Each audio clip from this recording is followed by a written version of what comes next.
Hello and welcome to the ID Talk podcast. I am Tony Bidzonis and I am here with my good friend and my good co-host and my good pal and a good guy, Mr. Alex Perala. Alex, hello. Hello, Tony. It's very kind of you to say. Inaccurate, but kind. He That's says okay. that No, every time you intro. You guys either are really good friends or you're paying him to say that. we're staring into each other's eyes to see who breaks first. Um, Not going to be you, Alex. It's going to be me. Today's I say this too often, but not too often, but I do say this often. But today is a very special episode because it is our 200th episode of the ID Talk podcast. And what better way to spend it than with our good friend, Mr. Jay Meier, Chief Identity Technology Strategist for FaceTec. Jay, welcome back. How are you? Well, I'm doing well. I'm honored to be your Oh, 200th episode.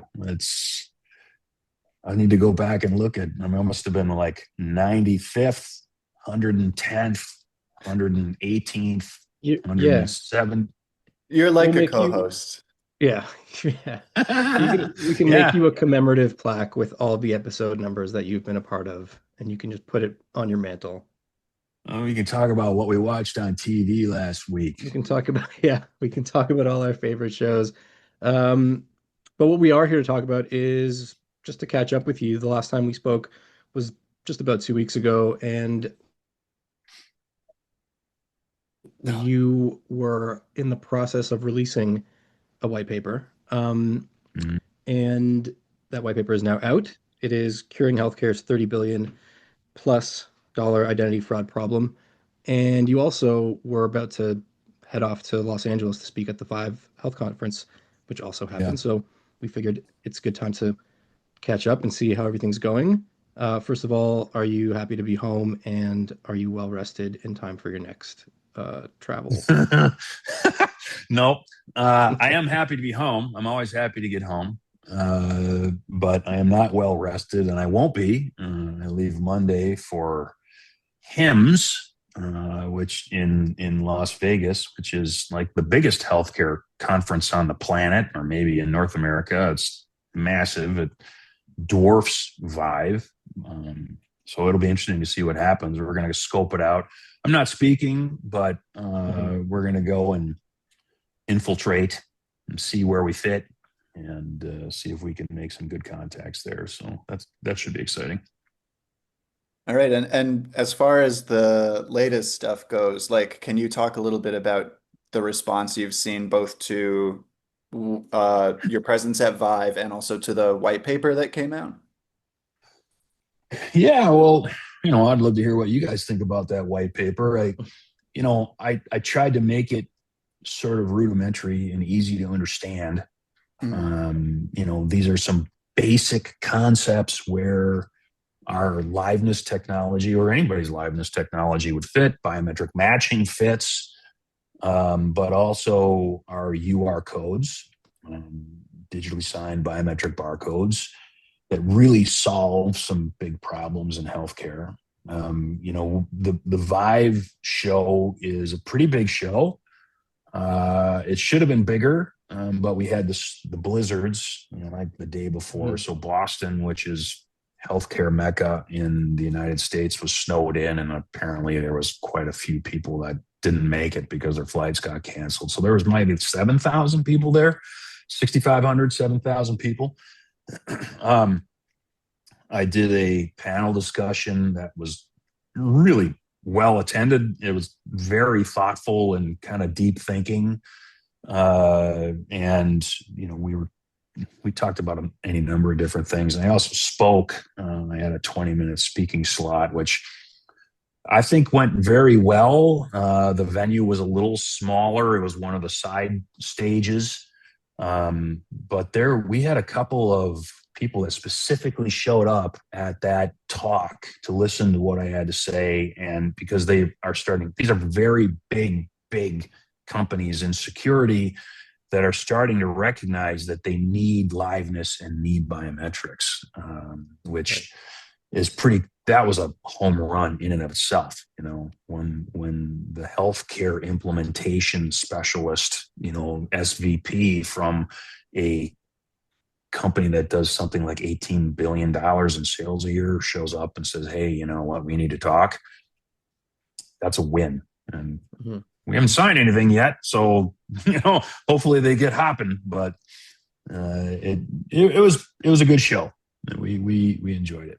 Yeah, and So listeners who maybe are catching this and haven't heard the last episode we did with you should go back and listen just because in that one you really got into the substance of how UR codes work and how they could be applied in healthcare. The Yeah. short version basically just tying someone's biometrics to their identity in a healthcare system, healthcare setting. So Right. I am curious, like I'm sure you talked to a bunch of people, informally at the event. Like of the healthcare people you talked to, did a lot of people get it? Like w when you explained it to people, was there like a aha, or was there a lot of I don't know, it sounds complicated or something? Because I know it's kind of like Well, it's a slow moving industry where it has that reputation.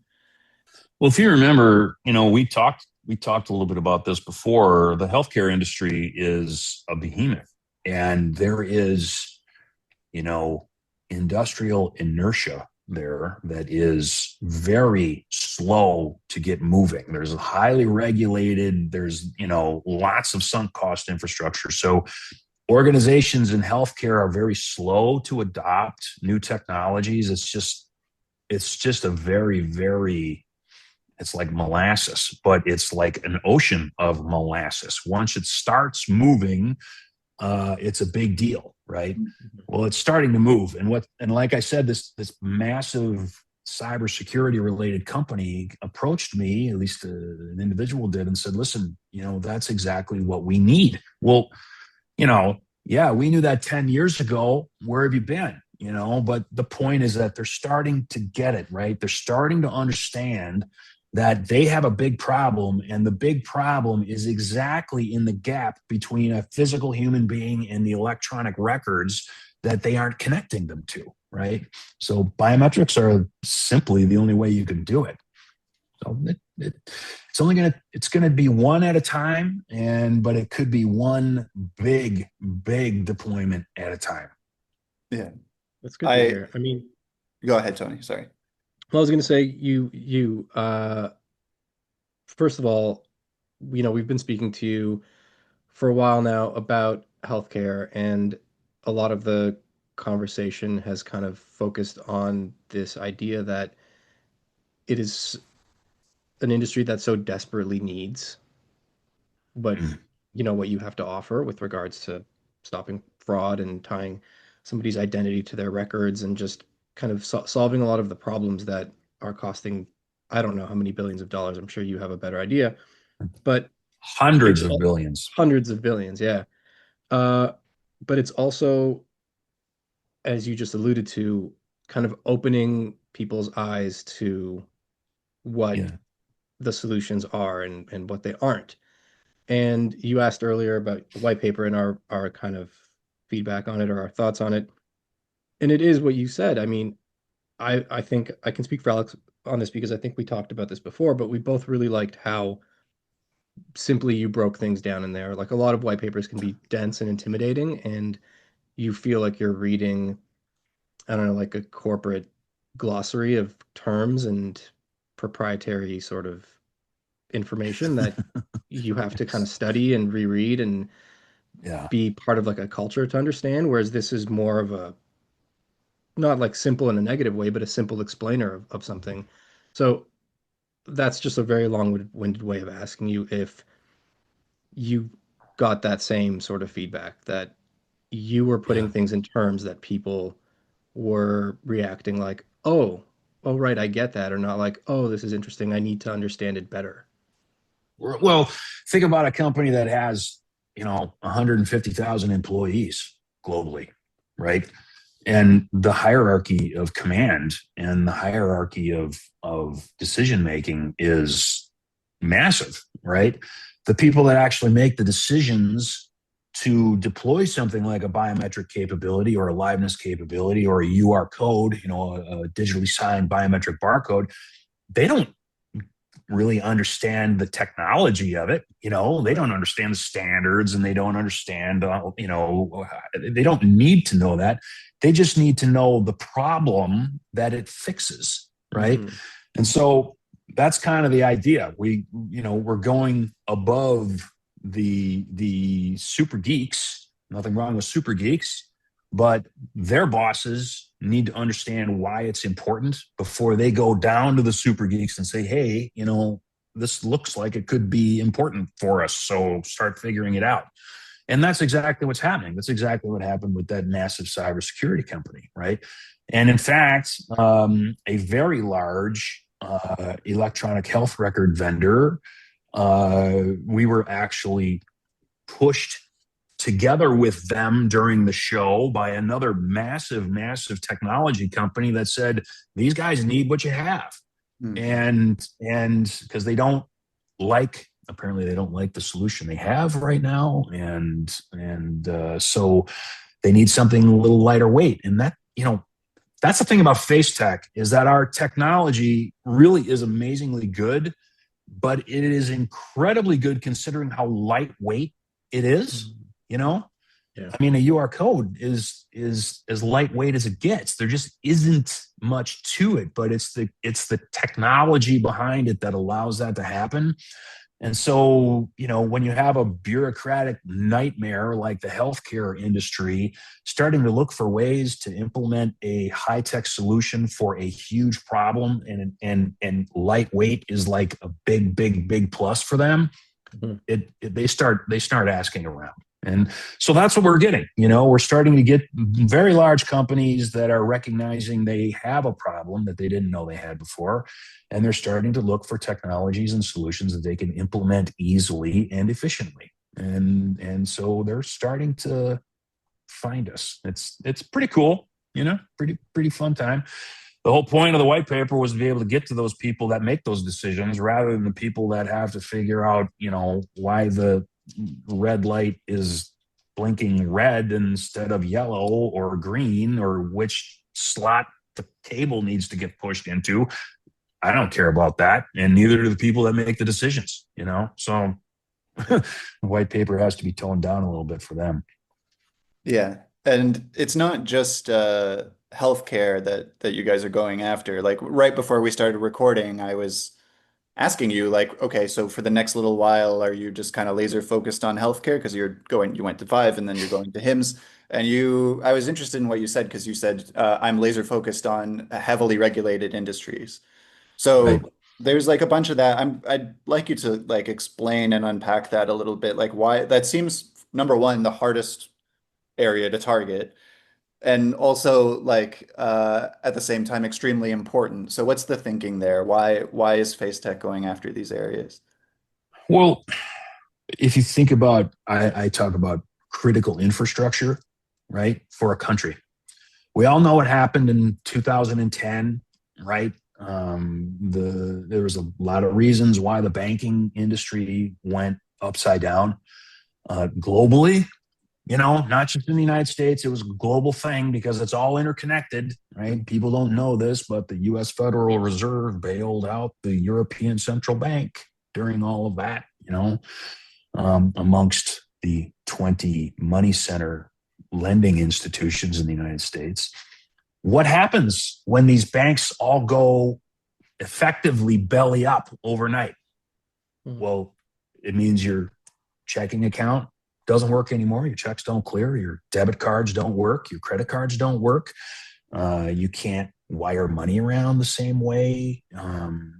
These are what happens is exactly what happened in 2010, is that the entire economy stops. And suddenly you go to 25% unemployment, and the government has to bail these companies out, because if those banks didn't exist, the entire economy would go poof.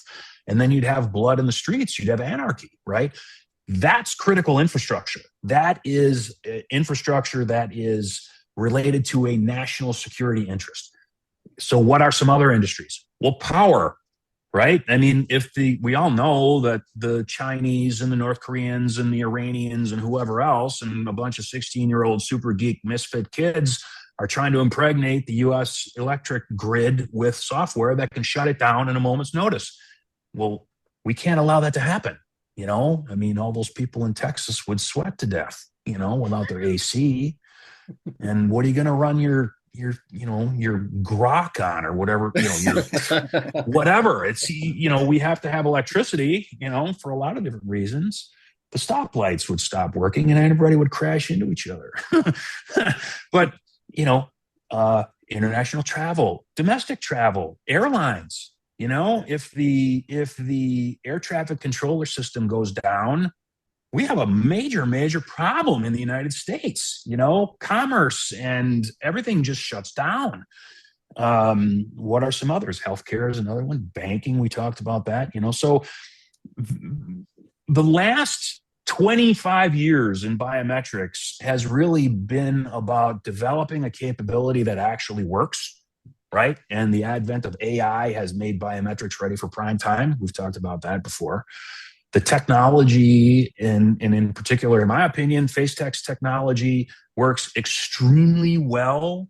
And if you look at the statistics of fraud and identity theft and cyber attacks and blah, blah, blah, blah, we've gone over that a million times. It's all about this loose connection between a credential and a human being. Well, the major industries out there are starting to get that now. Right? We spent a lot of time. I have spent the last 5 years of my life doing nothing but talking about conceptually what this technology does. I'm not the only person. There's lots of people out there that are educating. Well, now all of a sudden you have regulators saying, hey, we need this, right? Look at 800-63 at the National Institution of Standards and Technology. They suddenly decided biometrics was half of the equation to cryptography.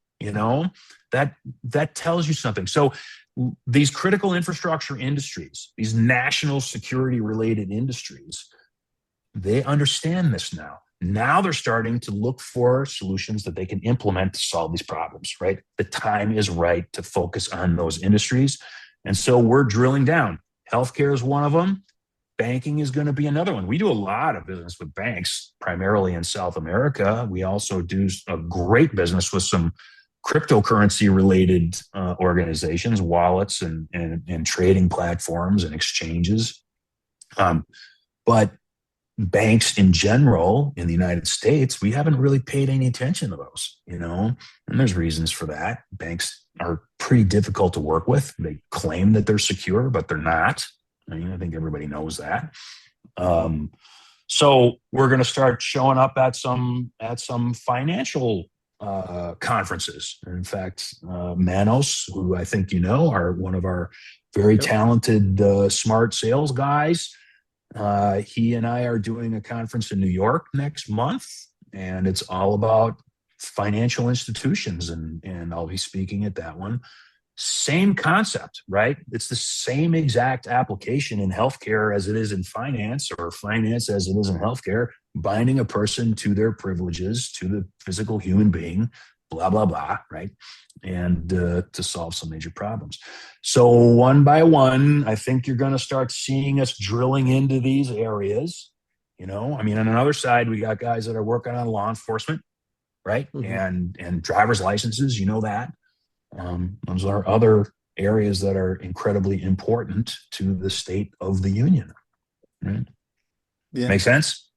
Yeah, it's a solution that kind of applies everywhere. Like anywhere that you need to assure somebody's identity, it makes sense to implement a UR code. So, and I hear what you're saying, especially now, or the inverse, which is liveness proven biometrics being moved behind the firewall, right? Mm-hmm. That's been our business for the last 10 years. And that's what made us, is that architecture. But the UR codes are kind of the inverse of that. If you don't want to move your biometric data to a database somewhere, then you can move the database to that person, right? Which is what the UR code does. Yeah, it's privacy preserving as well. Yeah. Which is sort of on top of a lot of people's mind, especially now with what's been happening in AI in recent weeks. There's been a pretty high profile conflict between a major AI company and the Department of War in the US. And I think at least part of it was about user privacy. Uh, yeah, I think a big part of that issue was the AI company was like, we need very explicit permissions that you're not going to be mining our users' data, and that was kind Mhm. of a sticking point and a point like kind of a an issue they couldn't agree on. So like the privacy issue Well, seems pretty neatly fixed for FaceTech. Like there's kind of no danger with the UR code if it's implemented the right way. well, we don't think there's danger in either case, right? But I mean, you've heard me say it before that there's a lot of people that were worried that the government is going to is following them around. You know, folks, this is the message to 99.999% of you. The government doesn't know who you are and they don't care. Okay. They don't care if you're online gambling. They're not interested in you, right? There's a handful of people that they are interested in, but you're not one of them, right? But that doesn't mean that we shouldn't be sensitive to people's privacy, right? Right. So if you're going to send biometric data to a database, which is the traditional architecture for FaceTech, and it's the architecture that made us who we are today, okay? There's so many benefits to doing it that way, but if you are sensitive to that, UR codes are a perfect solution, right? And UR codes offer opportunities to do things that you can't do on a server side capability as well. So we think we got both sides of the argument covered, and we're sticking to it. No, I think I know the answer to this already, but do you see more white papers in your future focused on these different kind of markets, these different industries? Absolutely. I mean, why not? You know, it's this thing for the healthcare industry. Like I said, it was kind of, you know, dumbed down. I mean, that's kind of my job, is to be able to explain things to people Hmm. that can be confusing otherwise. And we'll do the same thing in finance. We'll do the same thing in, you know, other areas. I'm actually working on an interesting concept right now with a couple of other companies that involves extending the viability of a government issue credential outside of a secure area and make it viable in insecured areas. So, for example, at an airport, if you think about it, you know, again, critical infrastructure, right? When you are inside of the security area of the airport, they know who you are. You know, your body is bound to a credential, whether it is a passport or a driver's license in the United States or a boarding pass, right, is a credential. It binds a human being to an identity, to the privilege of getting on that flight. If you think about it, it's a government issued credential that binds a human being to an identity and to a privilege. Well, that combination, if you've been listening to me for the last few years, it's that combination of attributes that's really valuable. Well, that combination that exists inside the security zone, if it's retained, it can be useful outside of the security zone. So imagine, you know, you leave the airport. You know, I go to 1,000 airports every year, and I leave the airport and I go to my hotel, right? The hotel has to ask for my passport. They have to ask for my driver's license. They won't give me a digital key unless I actually check in at the front desk. Well, you don't need to do that if you can take that verified identity biometric combination that was good inside the airport and make it good outside. So we can extend, we can use a derived credential into the commercial applications outside of the government safe zone, right? Yeah. Without having to redo anything. So as I'm getting off the jet, I could tell Hilton I'm on my way and they will authorize my digital key because they already know who I am, right? I can use my smartphone to use a UR code or something else to verify that I am actually the person that is Jay and is just got off the flight, and they'll have my room ready and waiting for me. And I don't even have to go to the front desk and check in. It's just done, right? Big Yeah, opportunity. that sounds like a game changer, like incredibly convenient for many people who, Well, you yeah. know, I mean, who, when you're traveling, if you're going out with your family in a different country or a different state or whatever, and you need to be showing new credentials, only having to do that a one time in many cases would be very appealing to mostly everybody. yeah. So And if that's you think about, the because airlines don't actually make a lot of money off of flying people around. They don't. The the they make a lot of revenue, but it's not very profitable revenue. I think somebody told me not too long ago that the average airline makes like $5 when someone is on their plane, Mm. right? But where do they make more money? Well, they offer you a credit card, right? The Delta Amex card or the Delta whatever card or they offer other type of spiffs. They have, you can rent a car through mm, the Delta app, right? Those are all partnerships through which they make extra revenue off you. And that offsets the low profit margin revenue that they generate off of actually flying you from one place to another. Right. right. So this extension of the credential out into the real world from the secured area actually has a lot of value for them. They could have partnerships with Hilton, with Marriott, or with Uber, Mm. whatever. I don't know. Maybe not Uber, but those are definitely areas of interest. So critical infrastructure, binding a human being to a credential and to a privilege, getting in your hotel room without having to talk to some guy behind the counter. You just go straight to your room. So all good stuff. We'll do white papers explaining all that stuff, and hopefully we'll see some penetration in those areas, just like we're getting in banking in South America and we're getting in healthcare now. Right? Yeah, and we're looking forward to reading more of your white papers. And yeah, we'll have you back when the next one is published. We'd love to have another chat. Okay, sounds good.